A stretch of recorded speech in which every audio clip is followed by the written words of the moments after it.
सबको नमस्कार। 2014-15 में जब हमने पहला बजट पेश किया था, वो लगभग 31,000 करोड़ रुपए का बजट था। आज जो बजट पेश किया गया 7 साल के बाद, ये लगभग 76,000 करोड़ का बजट है। 7 साल में ये बजट 2.5 गुना हो गया। ये आज हमारे देश में अगर हम सारी राज्य सरकारें देखें, केंद्र सरकार देखें, ये किसी चमत्कार से कम नहीं है। इतने बड़े स्केल के ऊपर इतना भारी बजट के अंदर इम्प्रूवमेंट कोई चमत्कार से कम नहीं है। ये केवल और केवल एक ही कारण से हुआ, क्योंकि हमारी पार्टी एक कट्टर ईमानदार पार्टी है। हमारी सरकार कट्टर ईमानदार सरकार है, और उस ईमानदारी का नतीजा है कि बजट ने इस किस्म से छलांग ली है। हमने 7 साल के अंदर अननेसेसरी एक्सपेंडिचर को ख़त्म किया, भ्रष्टाचार को ख़त्म किया, रेवेन्यू के अंदर जो लीकेजेस थी, एक्सपेंडिचर में जो लीकेजेस थी, वो सब ख़त्म की। और उसका नतीजा है कि आज दिल्ली के लोगों को इतने बड़े बजट का फ़ायदा मिलने वाला है। हमारा मानना है कि आज एक आम आदमी के सामने इस देश में 2 सबसे बड़ी समस्याएं हैं, रोज़गार और महंगाई। और इसको लेके अभी जैसे पंजाब में हमारी सरकार है, पंजाब में हमारी सरकार ने सरकार बनते ही 25,000 नई सरकारी नौकरियों का ऐलान किया, जिसका 1 महीने के बाद जिनकी भर्ती होने वाली है। 35,000 कच्चे कर्मचारियों को पक्का करने का ऐलान किया पंजाब में।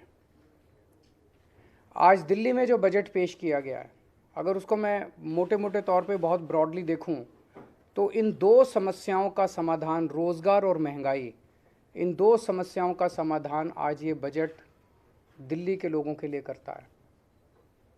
इतने बड़े स्केल के ऊपर, इतने क्रिएटिव और इनोवेटिव तरीके के साथ, मुझे नहीं लगता रोज़गार पैदा करने के लिए, मुझे नहीं लगता आज तक कभी भी किसी भी सरकार ने प्रयास किया है जो आज इस बजट के ज़रिए किया गया है। पिछले 7 साल में दिल्ली सरकार ने लगभग 12 लाख रोज़गार दिल्ली के युवाओं के लिए तैयार किए। इनमें 1,78,000 रोज़गार सरकारी सेक्टर में थे और लगभग 10 लाख रोज़गार प्राइवेट सेक्टर में थे। 12 लाख रोज़गार पिछले 7 साल के अंदर दिल्ली में आम आदमी पार्टी की सरकार ने तैयार किए। आज जो बजट पेश किया गया है, ये बजट अगले 5 साल के अंदर 20 लाख नए रोज़गार तैयार करने का लक्ष्य रखता है। ये बात कहने के लिए भी हिम्मत चाहिए कि हम अगले 5 साल में 20 लाख रोज़गार देंगे। ये कोई चुनावी वादा नहीं है, आज कोई चुनावी सभा नहीं थी। आज विधानसभा के अंदर बजट रखा गया और बजट में 20 लाख रोज़गार तैयार करने का एक पूरा खाका देश के सामने रखा गया। ये बहुत ही बोल्ड बजट है, बहुत ही इनोवेटिव बजट है, और इसके लिए मैं मनीष सिसोदिया जी को और उनकी पूरी टीम को बहुत बहुत बधाई देता हूँ। यही आज लोगों की सबसे ज़्यादा ज़रूरत है। कोरोना की वजह से बहुत सारे जॉब्स चले गए, हर घर के अंदर तकलीफ़ है, लोगों के पास नौकरियां नहीं हैं, लोगों के पास जॉब्स नहीं हैं।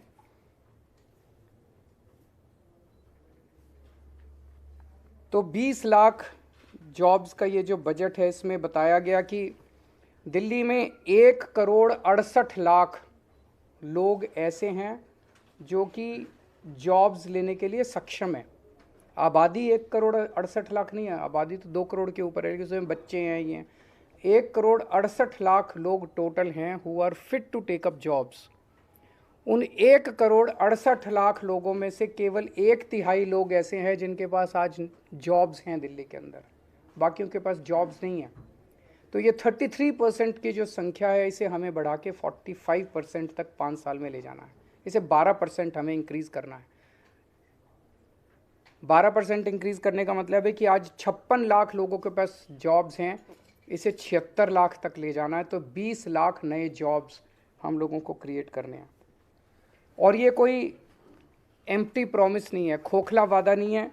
आज जितने डिटेल में इस बजट के अंदर पूरी रूपरेखा समझाई गई, ये जॉब्स कहाँ से आएंगे, इतनी इतनी महीन exercise, micro exercise, detailed exercise, practical exercise मुझे नहीं लगता कभी इस तरह की हुई है। जो जो सेक्टर्स आइडेंटिफाई किए गए रिटेल सेक्टर में, इन सेक्टर्स के अंदर जॉब्स क्रिएट किए जाएंगे। Retail sector, food and beverage sector, logistics and supply chain, travel and tourism, entertainment, construction, real estate, green energy. तो ये 8 सेक्टर्स हैं, 8 क्षेत्र हैं जहाँ पे नए जॉब्स क्रिएट किए जाएंगे। और हर एक की बहुत डिटेल्ड प्लानिंग की गई है, हर एक की बहुत डिटेल्ड स्कीम्स बनाई गई हैं। दिल्ली की 5 मार्केट्स आइडेंटिफाई की गई हैं जो कि दिल्ली की फेमस मार्केट्स हैं, ट्रेडिशनल मार्केट्स हैं। इन मार्केट्स को पूरा रिवैम्प किया जाएगा, उनको रिनोवेट किया जाएगा। और वहाँ पे उम्मीद है कि पूरे रिवैम्प और इनोवेशन के बाद उन मार्केट्स के अंदर बड़े स्तर के ऊपर बिजनेस बढ़ेगा। दिल्ली शॉपिंग फेस्टिवल लगाया जाएगा। दिल्ली शॉपिंग फेस्टिवल से उम्मीद है कि पूरे देश से और दुनिया भर से बहुत सारे टूरिस्ट्स दिल्ली आएंगे, जिससे दिल्ली की इकनॉमी बढ़ेगी। और हर साल दिल्ली शॉपिंग फेस्टिवल होगा, लंबा फेस्टिवल होगा, जिससे दिल्ली की इकनॉमी बढ़ेगी और दिल्ली में बड़े स्तर के ऊपर जॉब्स क्रिएट होंगे। होलसेल, दिल्ली जो है हमेशा से देश का एक तरह से होलसेल मार्केट रहा है, पर किन्हीं कारणवश उसकी वो जो होलसेल का जो नेचर था, उसका जो कैरेक्टर था, वो ख़त्म हो गया। इसको वापस रिवाइव किया जाएगा, दिल्ली को वापस होलसेल मार्केट बनाया जाएगा और अलग से दिल्ली होलसेल शॉपिंग फेस्टिवल किया जाएगा। दिल्ली बाज़ार पोर्टल बना रहे हैं हम लोग। मैंने पिछली साल ऐलान किया था दिल्ली बाज़ार पोर्टल, जिसमें दिल्ली के सारी दुकानें, दिल्ली के सारे मार्केट्स एक पोर्टल पे लाए जाएंगे। तो दिल्ली के अंदर कुछ भी माल बिकता है, छोटी दुकान पे, बड़ी दुकान पे, कहीं भी कोई भी माल बिकता है, वो आपके पड़ोस में रहने वाला, किसी कॉलोनी में रहने वाला आदमी भी खरीद सकता है और 24 घंटे खरीद सकता है। ऐसा नहीं कि सूरज छिपने के बाद फिर दुकान बंद हो जाएगी, कभी भी खरीद सकता है, रात को 12 बजे 1 बजे भी खरीद। अमेरिका में रहने वाला कोई आदमी भी खरीद सकता है, लंदन में रहने वाला कोई आदमी भी आपके लोकल मार्केट से, खान मार्केट से, चांदनी चौक से, या आपके लोकल शॉपिंग कॉम्प्लेक्स से कोई भी माल खरीद सकता है। इससे हमें उम्मीद है कि दिल्ली की अर्थव्यवस्था को एक बड़ा जंप मिलेगा और दिल्ली के माल जो है वो पूरी दुनिया के अंदर बिकने चालू होंगे। गांधीनगर को ग्रैंड गारमेंट हब के रूप में डेवलप किया जाएगा। गांधीनगर का कपड़े का व्यापार जो है बहुत बड़ा है और इसको अगर हम अच्छे तरीके से, इसको सिस्टमैटिक तरीके से अगर रिवैम्प करके पूरे मार्केट को डेवलप किया जाए तो इसमें बहुत बड़ी अपॉर्चुनिटीज़ हैं। दिल्ली की जो नई स्टार्टअप पॉलिसी है वो बहुत बड़ी अपॉर्चुनिटीज़ खोलती है। दिल्ली ऑलरेडी देश का स्टार्टअप कैपिटल बन चुका है। दिल्ली के अंदर आज पूरे देश में सबसे ज़्यादा नए स्टार्टअप्स निकल रहे हैं। तो दिल्ली की जो स्टार्टअप पॉलिसी है, हमें उम्मीद है इसके ज़रिए बच्चे जो हैं वो बहुत सारे नए नए बिज़नेस शुरू करेंगे और दूसरों को नौकरी देंगे। दिल्ली के जो नॉन कन्फॉर्मिंग इंडस्ट्रियल एरियाज़ हैं उसको सबको डेवलप किया जाएगा। यहाँ पे हमें उम्मीद है कि काफ़ी सारे जॉब्स निकलेंगे। जो फेमस फूड हब्स हैं उनको डेवलप किया जाएगा, उनको मार्केट किया जाएगा। और फूड ट्रक पॉलिसी, जो खाने वाले ट्रक्स होते हैं, इसकी एक पॉलिसी बनाई जाएगी ताकि बड़े स्तर के ऊपर इनको प्रमोट किया जा सके। ये सारे वो चीज़ें हैं जो एक आम आदमी कर सकता है। हम कोई ऐसी चीज़ें नहीं कर रहे जिसके अंदर बहुत बड़ी कैपिटल की ज़रूरत है। जो एक आम आदमी, छोटा आदमी थोड़ी से कैपिटल से, छोटी कैपिटल से अपना बिजनेस शुरू कर सकता है। ये सारी चीज़ें, क्लाउड किचन क्लस्टर्स की स्थापना की जाएगी, इलेक्ट्रॉनिक सिटी बनाई जाएगी, e vehicle, solar energy, urban farming, इसके ज़रिए ऑलरेडी दिल्ली ईवी कैपिटल बन चुका है देश का। दिल्ली फिल्म पॉलिसी जो बनाई गई है, हमें उम्मीद है इसके ज़रिए बहुत सारे जॉब्स क्रिएट होंगे। रोज़गार बाज़ार पोर्टल जो हमने बनाया, रोज़गार पोर्टल जो बनाया था हमने पिछली साल, जैसे ही हमने शुरू किया उसमें 10 लाख के करीब जॉब्स निकले थे। इसका सेकंड वर्जन बनाया जा रहा है। तो इस तरह से ये जो 20 लाख जॉब्स का एक एक के सामने लिखा है कि ये करने से इतने जॉब्स क्रिएट होंगे, ये करने से इतने जॉब्स क्रिएट होंगे, ये करने से, ये पूरा डिटेल्ड प्लान आज देश के सामने रखा गया। दूसरी सबसे बड़ी समस्या लोगों के सामने है महंगाई की। महंगाई बहुत ज़्यादा बढ़ गई है, एक आम आदमी को अपना घर चलाना मुश्किल हो गया है।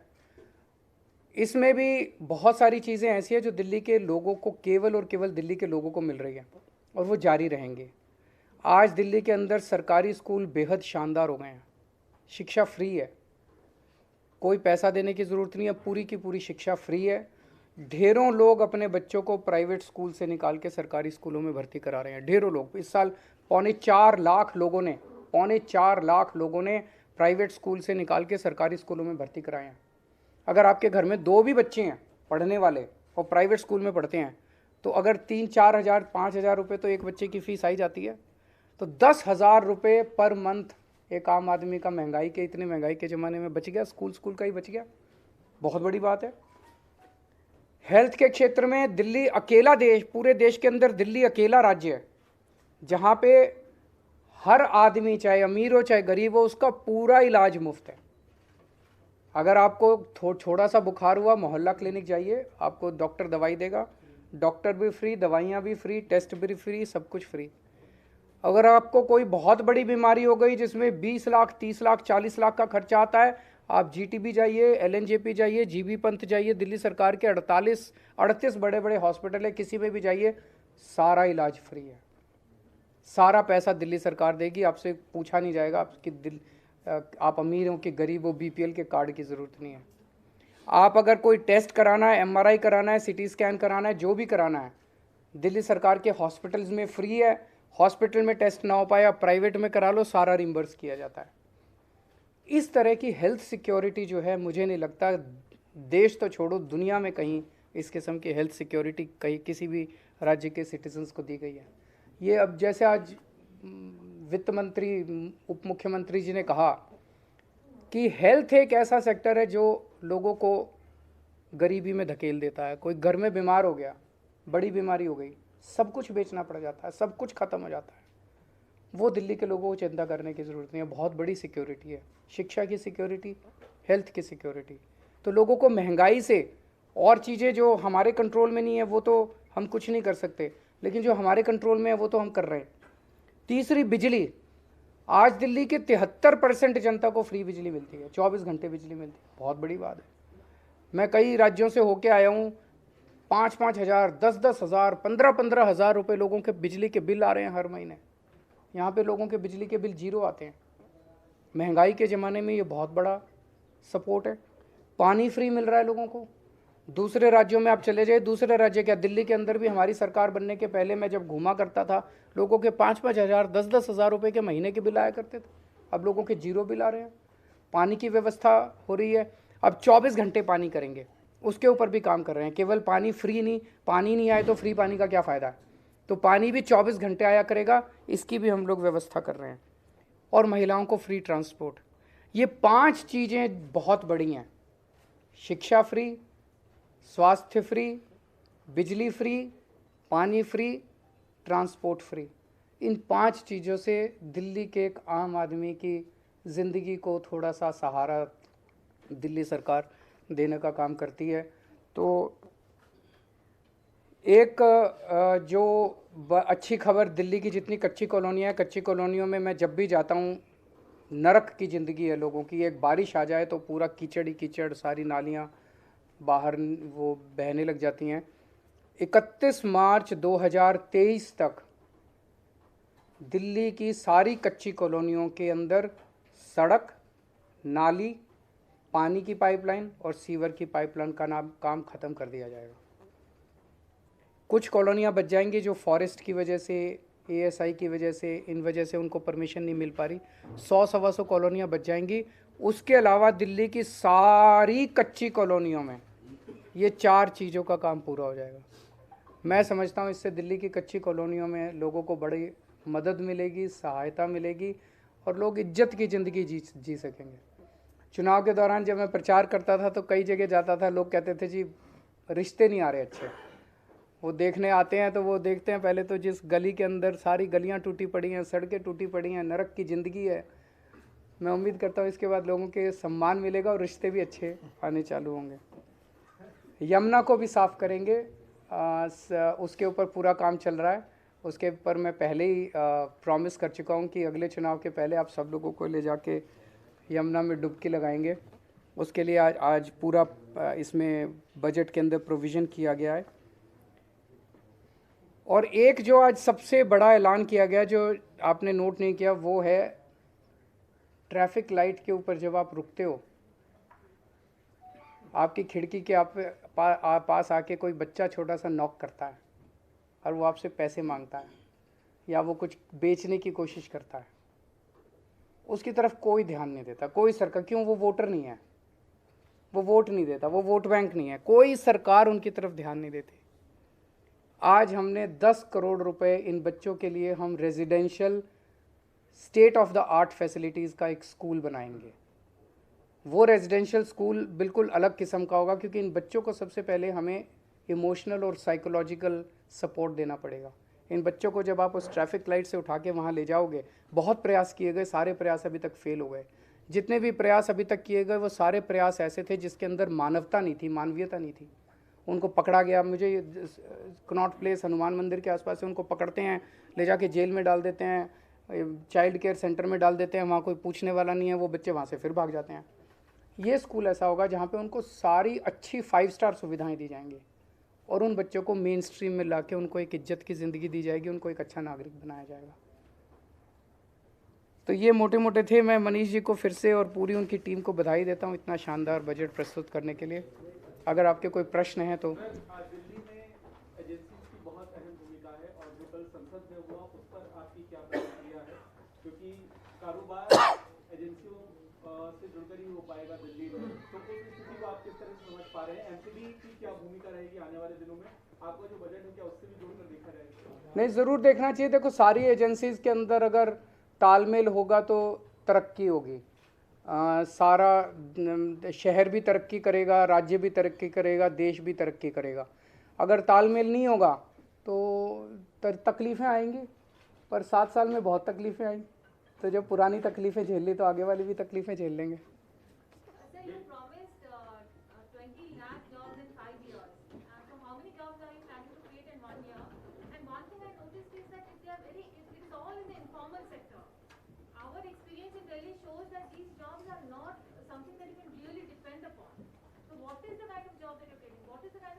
पहली तो आप कह रहे हो कि तो 20 लाख 5 साल में, तो 20 divided by 5 4 lakh jobs you should expect in the next 1 year. मोटे मोटे तौर पे देखो, इस टाइम थ्योरेटिकल तौर पे ऑर्गेनाइज सेक्टर, अनऑर्गेनाइज सेक्टर, ये वो कहना बड़ा वो है। एक आदमी को तो यार नौकरी चाहिए और घर में शाम को पैसा चाहिए, महीने के अंत में पैसा चाहिए, किसी सेक्टर में मिल जाए। तो अभी तो ये है कि इकोनॉमी की हालत बहुत ज़्यादा ख़राब है और स्पेशली लोअर तबके की हालत तो बहुत ही ज़्यादा ख़राब है। अभी तो वो लोग आदमी ये सोचता है यार कहीं भी कुछ भी नौकरी मिल जाए और घर का खर्चा चल जाए। तो अभी तो ये है कि सब लोगों को नौकरी मिले, फिर इसको और इम्प्रूव करेंगे, क्वालिटी ऑफ जॉब्स भी इम्प्रूव करेंगे। अभी तो quantity is the biggest factor, the quality will also, we will keep on working on the quality also.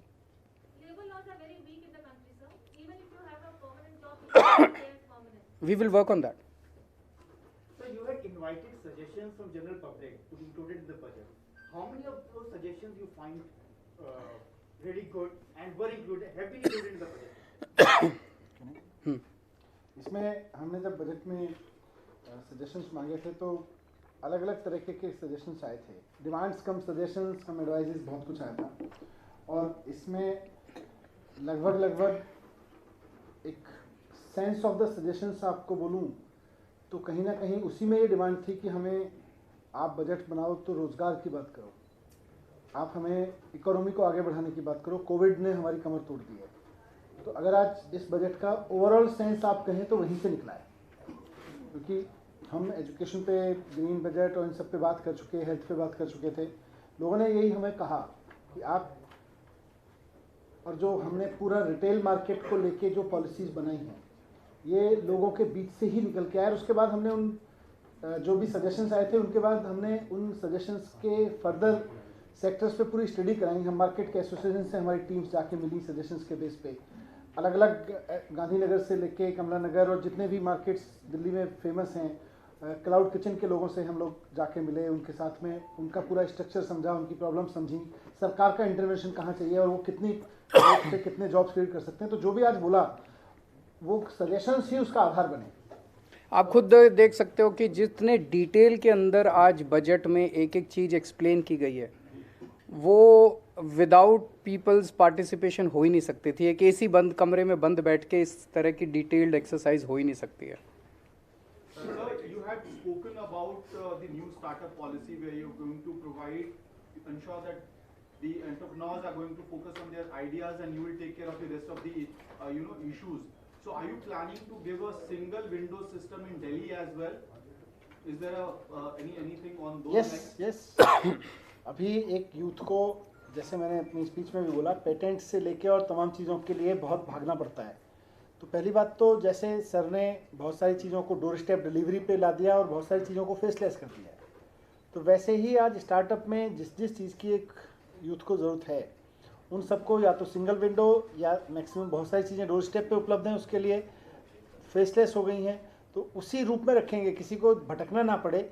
और सरकार की जो एक तरह से मैनेजमेंट यूनिट होगी इस स्टार्टअप को करने के लिए, इंक्यूबेशन सेंटर या इंक्यूबेशन सेंटर को चलाने की प्रोजेक्ट मैनेजमेंट यूनिट्स होंगी, वो इस जिम्मेदारी को ज़्यादा निभाएंगी। सर मेरे सवाल है इससे अलग है, बजट से अलग। परसों मुख्यमंत्री जी ने भाषण दिया विधानसभा में, काफ़ी पसंद भी किया गया, सोशल मीडिया पे खूब वायरल भी हो रहा है, लेकिन बीजेपी इसको लेके काफ़ी हमलावर है। वो कह रही है कि आपने कश्मीरी पंडितों का मजाक उड़ाया, उनके दर्द के प्रति संवेदनहीनता दिखाई है आपने। देखो, पिछले 20-25 साल में जब से कश्मीरी पंडितों का पलायन हुआ तब से केंद्र में 13 साल बीजेपी की सरकार रही। उसमें पिछले 8 साल से केंद्र में बीजेपी की सरकार है।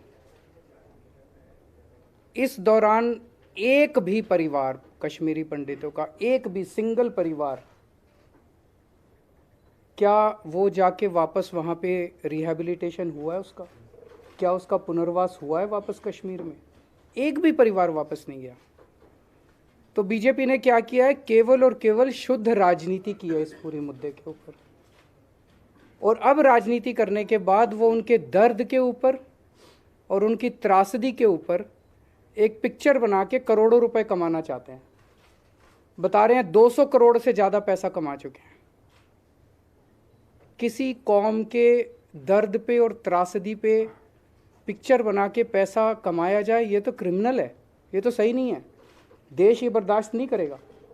तो हमारी तो 2 ही डिमांड है, इस पिक्चर को यूट्यूब पे डालो ताकि सारे देश, सब लोग कश्मीरी पंडितों के दुख को देख सकें, और दूसरा, ये जो 200 करोड़ से ज़्यादा जितना भी पैसा आपने कमाया है, ये सारा पैसा कश्मीरी पंडितों के पुनर्वास के लिए खर्च किया जाना चाहिए।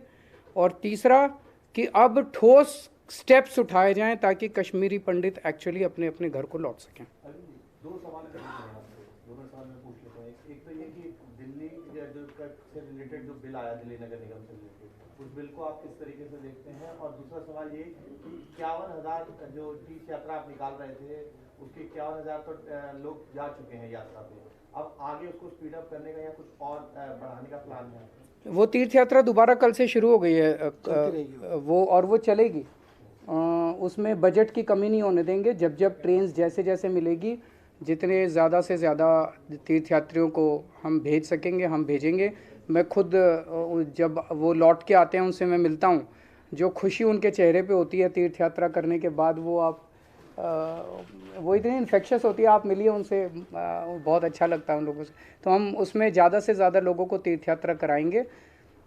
एमसीडी का जो बिल है वो केवल और केवल चुनाव स्थगित करने के लिए लाया गया। मतलब उस पूरे बिल के अंदर मोटे मोटे तौर पे देखें तो 2 ही बातें हैं। एक बात तो ये कि 272 से घटा के 250 वार्ड कर दिए। इससे क्या फ़ायदा हुआ भाई? पहले 272 वार्ड थे, अब 250 वार्ड कर दिए। तो कोई लॉजिक नहीं, कुछ नहीं। क्यों किया, किस लिए किया? एक ही कारण है कि 272 से 250 कर दिए तो अब डिलिमिटेशन होगा। अगर सेम रख देते तो डिलिमिटेशन नहीं होता, तो अब डिलिमिटेशन होगा। डिलिमिटेशन होगा तो साल 2 साल के लिए चुनाव गए, तो चुनाव टालने के लिए किया। और दूसरा कि पूरा का पूरा एमसीडी जो है वो अब केंद्र सरकार चलाएगी। ये तो संविधान के ही खिलाफ है। तो एक बार बिल आ जाए, इसको हम भी स्टडी करेंगे, अगर जरूरत हुई तो हम कोर्ट में चैलेंज करेंगे फिर इसको। Thank you. Last question. Manish ji, budget में आपने ये कहा था कि दिल्ली में 7,000 से अधिक बस है और ये ऐतिहासिक है आज तक। इसमें डीटीसी कितनी बसें हैं और क्लस्टर कितनी है, और शहर की आबादी के हिसाब से कितनी बसों की जरूरत है जो कम है? बसों का हमारा टारगेट इससे कहीं बड़ा है, पर मैंने ये कहा कि आज तक दिल्ली के इतिहास में दिल्ली की सड़कों पर दिल्ली सरकार के अधीन 7,000 से ज़्यादा बसें कभी नहीं चली। पहली बार ऐसा हुआ है कि 7,003 उसकी संख्या पहुंच गई और बढ़ रही है, लगातार बढ़ रही है। तो अभी आबादी के हिसाब से तो बहुत सही है, पर इतना बड़ा बेड़ा भी कभी नहीं हुआ। Thank you.